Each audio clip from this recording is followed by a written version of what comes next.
What screams I make poor financial decisions? Buying a new pet when you can't even reliably pay rent.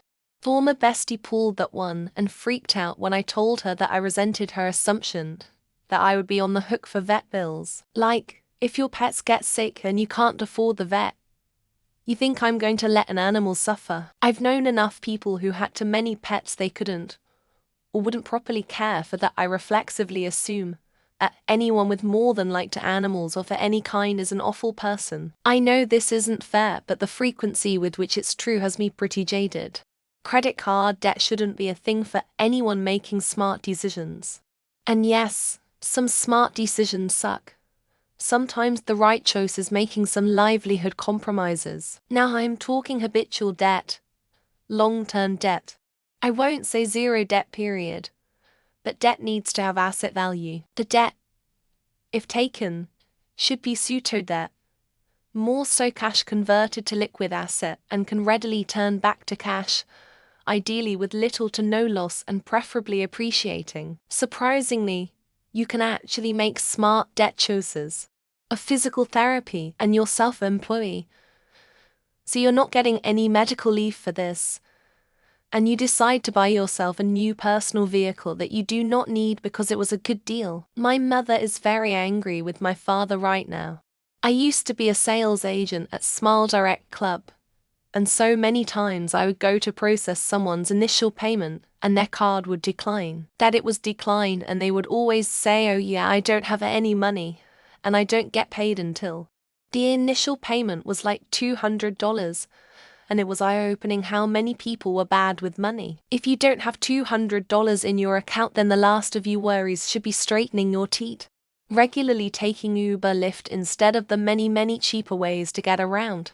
The times I see people Uber, it's like, you spent $21 to get home from a bar that's walking distance to your home.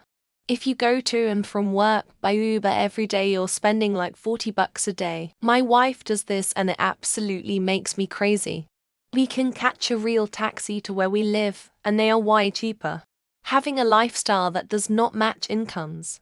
Sure, when you have low income, you can't avoid it, but there's a difference between living above your income so you can pay rent, gas for your beat-up car, and eat at home every day, and living above your income so you can use DoorDash, have the latest iPhone, or a BMW you actually can't finance. There are several, but these are based on my personal judgments. Buying a huge appreciated asset like cars and luxury goods that takes more than 20% of your total savings. Buying things with loans, the taxes and interest rate will eat up your asset value at the long-term rate. Investing in high-risk assets, crypto, NFT, etc. At their cars, but they don't have basic services at home. They don't even own a place, are malnourished and her mum needs the most medical attention. At nothing matters to Raleen more than their cars. A high-end vehicle when you are renting for your home. Process, it's awesome you want to drive a Lexus, but you are in an apartment complex. Drive and take care of that 8-10-year-old car you had and keep it maintained. Save that money you are wasting and put it towards a down payment on a home. Not paying off your credit cards every month. Leasing cars you can't afford by instead of buying a car you can afford. Choosing high-end brands items that are virtually indistinguishable from off-brand alternatives. Buying things you don't need to impress people you don't particularly like. Invested in cash. I'll start saving for retirement at age 55. I bought a new $68,000 car. For $1,000, $529. It sounds too complicated. It's great getting a big tax refund. For versus 14 return, no difference, really. That's $100 for dollars versus $114 for $100 invested. So $10 difference. Honing a donor gift from someone like Joel Osteen. Speak. Source go to photo for JWAGUTM source Google up median CPCUTM campaign jormes TBO photo to for Google confliclid CJOKCQJWAPKX BHD Arisaperk for 5 MEX 1 GR16 Ducokes for Goyoto 1 U1 DT5 of tanks for 3 SCNW FN18s or WCB. Bragging about how much something costs. My back is better because I spent $3,000 on a mattress.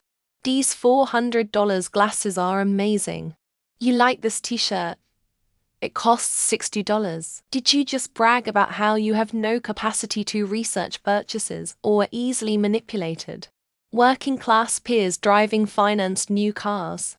Working class peers trying to buy a house in today's market, driving all the way from Minneapolis to the Red Lake Reservation to pay Minnesota dispensary prices for your weed instead of buying from the dealer up the street.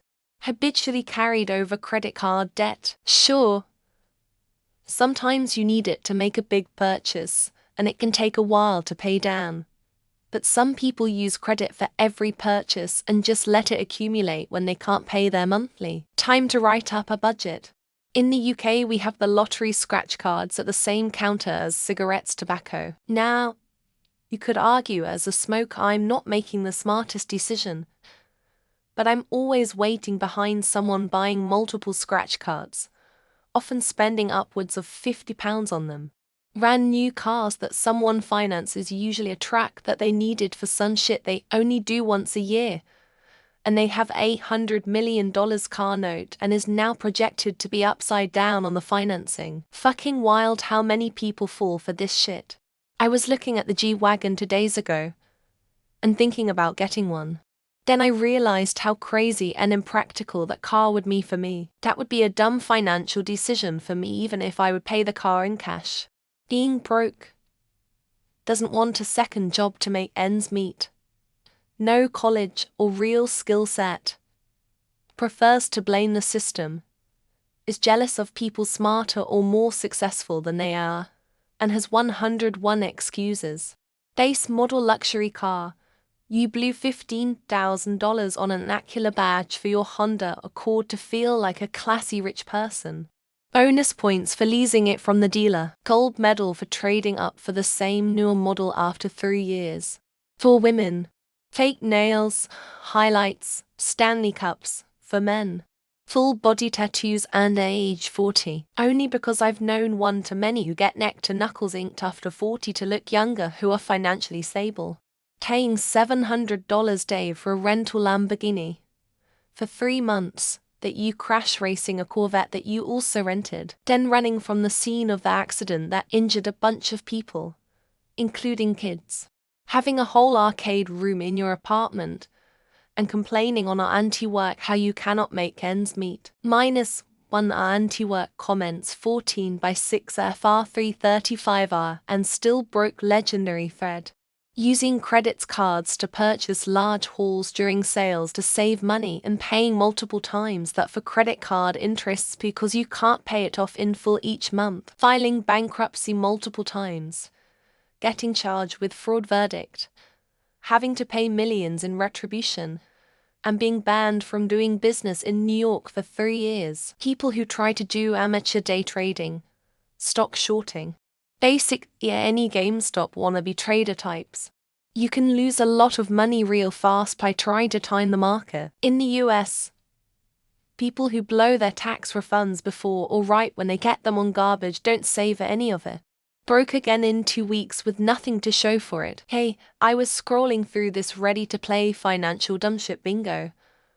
And my blank card isn't telling me shit about what the hell my broke ass is doing wrong. Wearing a £1,200 Moncler puff jacket, but then making a fool of yourself by having to jump the gates at the tube station. Because you can't afford a £2.80 journey. Most people with designer clothes and expensive sneakers. Mostly because it almost always is somebody living beyond their means and racking up debt. Buying a house knowing the mortgage is higher than your monthly income. Opening a business at the same time, And then also buying a Tesla as well. Lifted pickup truck that never leaves pavement. Gets 15 mpg and costs 600 month. 2K rims on AO to Civic. Day shift bartender knows you by name. Complaining about money issues with freshly dyed hair. New fingernails. And a day's third energy drink in one hand and a cigarette in the other. Driving a new fully loaded 2024 car, but no house, savings, or skilled trade or education. That hey, you are cute in your depreciating asset. Me looking at my bank account, seeing $90 and knowing I have nothing left to pay for. Instead of pulling that money out, I go buy something. I know someone who took a brand new car from a dealership the week before their wedding without speaking about it to their future spouse. When the person has 2, 3, 4, etc. kids, but you know they're not rich and these kids won't have proper education, leisure and healthcare. One of these monstrosities. Luxury car with vanity plates parked at an apartment complex. Tallinn with zero equity. The American dream on the highest difficulty. It might be a good idea to seek a financial advisor who will charge a fee for consulting your budget, saving money in the return. New phone every few months. Not knowing how much their plan is. New car, they don't need truck people. Eat out every meal, etc. Giant pickup truck that doesn't any towing or off-road stuff. 20-year pickup that's got $40,000 worth of off-roading enhancers. Anything overtly materialistic. Flash cars or designer clothes. It all screams attention seeking, not I have money to me. Used luxury car purchased a questionable dealership. Bonus if it's police auction and has bullet holes and drugs hidden in it. A bedroom with a display case full of swords and other weapons and mailed notifications on the floor of being behind on rent. Smoking whilst moaning about having no money. If you really had no money, you wouldn't be spending £10 a pack on cigarettes. Most common to me, a normal middle-class person's house with 2 newer cars in the driveway, likely with payments on each.